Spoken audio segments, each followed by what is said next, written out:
একটা বিষয় কি জানেন? আমাদের অডিও বাজারের যারা এখন কর্ণধার রয়েছেন, বিশেষ করে অডিও কোম্পানিগুলো রয়েছেন, তারা কেন গান রেখে নাটকে এখন ইনভেস্টমেন্ট করছেন? এটা অনেকের মনে প্রশ্ন।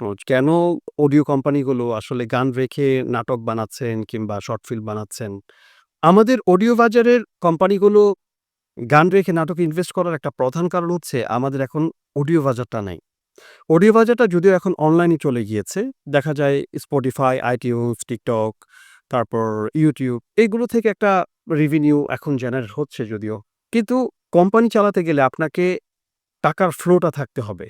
টাকার ফ্লোটা কিরকম? টাকার ফ্লোটা হচ্ছে যে ধরেন আপনি আজকে ইনভেস্ট করলেন সেটা ১ মাস পরে ২ মাসের ভিতরে আপনার সে টাকাটা রিটার্ন করে ফেলতে হবে। তো গান বানালে যেটা হয় কোনো গান আসলে হিট করে, কোনো গান আসলে হিট করে না। যেজন্য দেখা যায় যে কোম্পানিগুলো যখন টাকাটা লগ্নি করে কোনো আর্টিস্টের পেছনে, তখন দেখা যায় ওই টাকাটা উঠে আসতে ৬ মাস ১ বছর লেগে যায়। কারণ যেহেতু আমাদের ছোট্ট একটা বাজার, আমাদের অডিও বাজারটা কিন্তু অনেক ছোট। বাইরের দেশের মতো এত বড় মার্কেট না আমাদের। তো যেজন্য ওনারা যখন গানে দেখলেন যে ইনভেস্ট করার পর সেটা ২ মাসে ৩ মাসে রিটার্ন আসছে না, এটা সময় লাগছে, তখন তারা দেখলেন যে নাটকে আবার একটা ভালো রেভিনিউ চলে আসে। কারণ একটা নাটক ১ মাসের ভিতরে ৫ মিলিয়ন, ১০ মিলিয়ন হয়ে যায়। তখন নাটকের যে টাকাটা উনারা লগ্নি করেন, ওখান থেকে টাকাটা উঠে আসে। আবার এখানে আরেকটা YouTube কিংবা আ মানে Facebook এগুলোর একটা অ্যালগরিদমের একটা পলিসি আছে। এই পলিসিটা কি আমি সেটা বলি।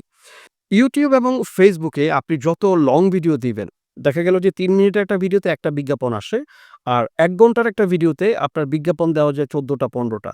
তার মানে দেখা যায় যে ৩ মিনিটের একটা ভিডিওতে যেই টাকা আসার কথা তার চেয়ে ১০ গুণ টাকা আসে কিংবা ২০ গুণ টাকা আসে হচ্ছে লং ভিডিওতে।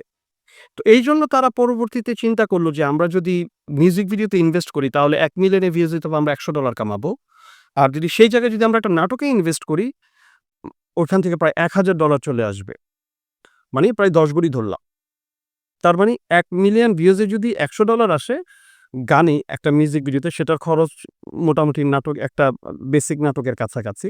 তার মানে ওইখানে উনারা একটা হিসেব নিকেশ করেছেন যে এটা আমার কয় মাসে উঠবে। যদি ২-৩ মাসের ভিতরে আমার নাটকের টাকাটা উঠে যায়, তাহলে তো আমি আরেকটা নাটক ইনভেস্ট করতে পারবো অথবা প্রতি মাসে আমি একটা নির্দিষ্ট বাজেট নিয়ে ওই টাকাটা আমি উঠায় ফেলতে পারবো।